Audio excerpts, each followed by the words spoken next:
What's up, ladies and gentlemen? Welcome to a new video. In this one we are going to give you tips and tricks how to do invasion and how to do it as fast as you possibly can.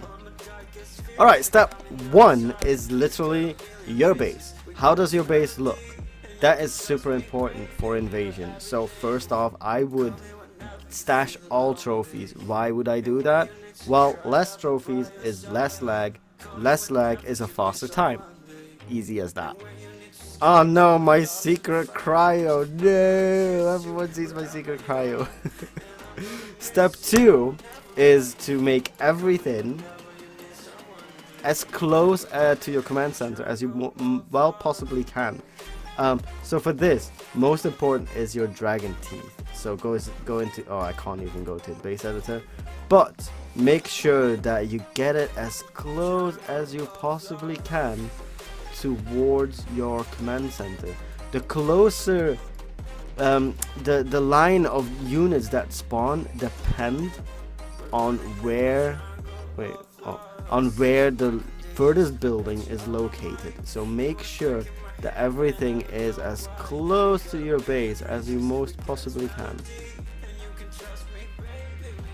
And for this to work, I'm 100% gonna need to move this secret cryo.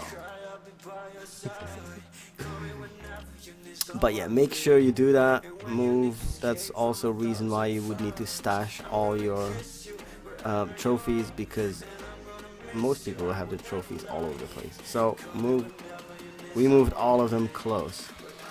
Mission done. Alright, another step is your bunkers. What are in your bunkers? Controllers, a big fat no. You can even change those bunker units like after a few waves, because in the beginning you're going to need units like this. You're going to need burst units that can just kill units super fast, but you don't really need the damage. So get rid of all your controllers ASAP and put in that burst damage unit, the Vows for example, or aggressors. In my case, did I do this one already? Yep, I did. So get rid of controllers, add that extra burst damage. So that is a very, very, very important step. Another tip is look at your war production. So let's check out war production. It's a buzzsaw.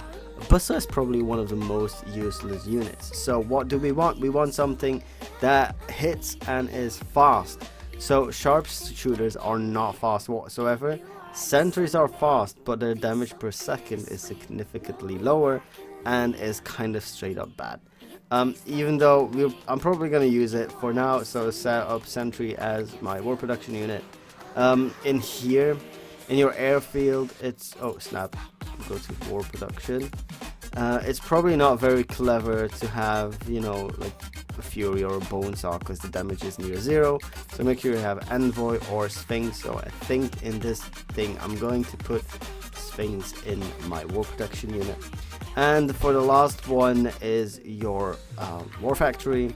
Now for that one, obviously do not take caretaker. Take something faster like a technical, maybe even Cyclops, because Cyclops, no, very bad damage.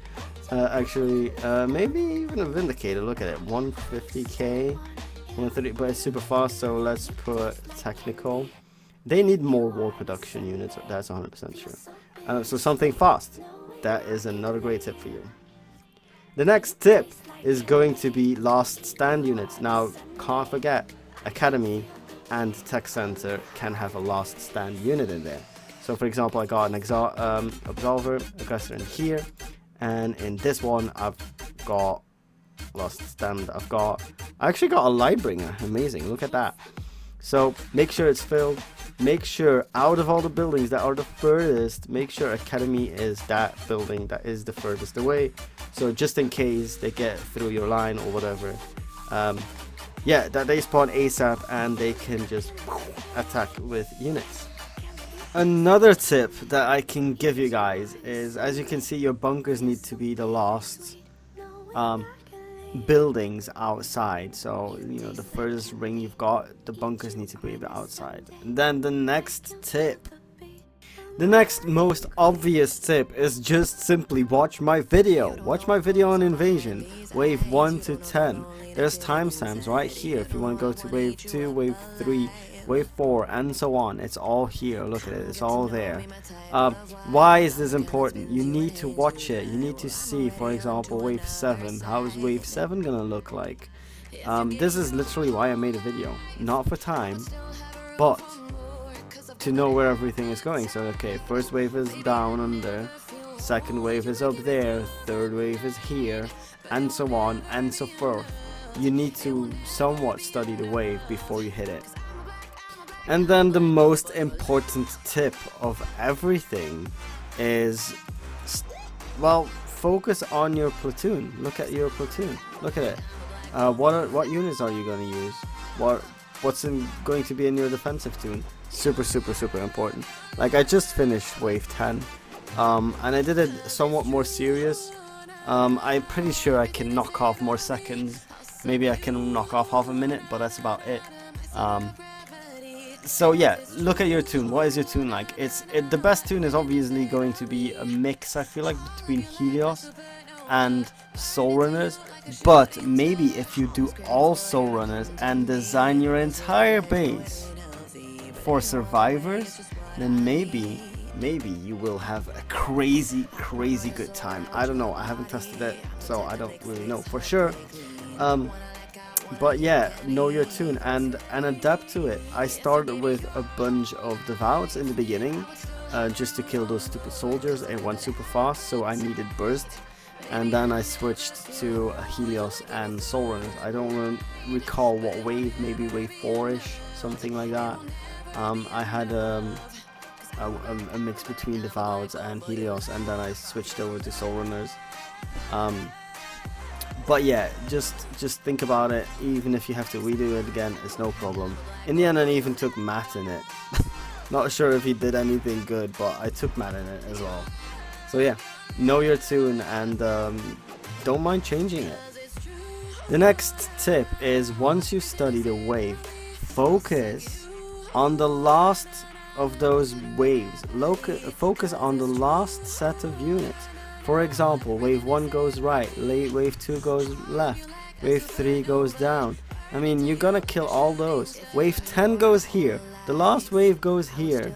Focus on that wave. So if wave 1 and 2 is here, but there's nothing else here, then move your units here already. Because the last wave is going to define what your time is. So it's very important to focus on that. And then I'm guessing a last tip I can give you guys, and that's basically know your time zone. So I'm pretty sure you've noticed throughout the day, when are the busy days, when do you get lag, when are the less busy days, when do you get less lag. The less people on the game, the less lag you will get. And that's an important factor. It's immensely important. It's ridiculously important. Where you're located in the world is going to define your time in invasion. It's stupid, but it is what it is. The further you're away from servers, the worse it gets. And also the time zone. Like literally right now I did it. It's like 1 AM here, which I know is bad for me because the entirety of America is awake. So there's a lot of players online. So for me personally, it would be better to do it early in the morning, where servers are more empty and where there's less people, so less lag. So basically, just literally doing the same thing in the morning will give me a better time than when I do it in the evening. So know when it's busy and know when it's the servers are less occupied. So focus on the less occupied server time, obviously. So I think that's about the last tip I can give you. Maybe another little tip is your mines. Like, place your mines in where the big tanks will be. That's a little small tip, but yeah, there's a bunch of tips right here, and with all those tips you can get top 100, trust me. Well, maybe not a top 100, but at least top 500. So I focused on the leaderboard prizes, And if you look at it, so the top 100 and the top 500, so look at it, 1 day upgrade and build logistics for times 10 for Helios, Soul Runners. Same thing, 1 day upgrade and build logistics times 12 for Helios and Soul Runner. 1 day upgrade and build logistics times 5 for Lightbringer. This is what you want. This is the most important price you can get. Same thing here. 1 day upgrade and build logistic times 5 for Lightbringer. So if you're top 500, you will already get the most important thing, the Lightbringer of logistics. And then further, if you get top 100, then you do get Cyberpunk War Paints, but it is way less important. The most important thing is the Lightbringer. So make sure you're top 500. You don't really want to be top 1000. It's just Helios and stuff. Top 3000 is even worse, and lower position is pretty much useless. So try and push yourself to that goal. Now let's go back quickly. There we go, we're back. Look at it, Opera. What is my time now? My time is 8 minutes, which I think puts me in the 217th place, which is good enough for me. As long as there's not 200 people are going to do better, so as long as I'm top 500, I'm going to stay like here. I don't feel like doing it again, although it's pretty good for thorium, and I'm pretty sure I can knock off half a minute, but I'm not gonna do it because I don't care about being top 100. I just care about being top 500. And yeah, that is a bunch of tips I just gave you guys, and seriously, let me know how it goes. Are these tips helpful? I hope they are, because if not, then this is completely useless. But let me know if these tips helped you and improved your time. That's amazing. That's just what we're doing it for.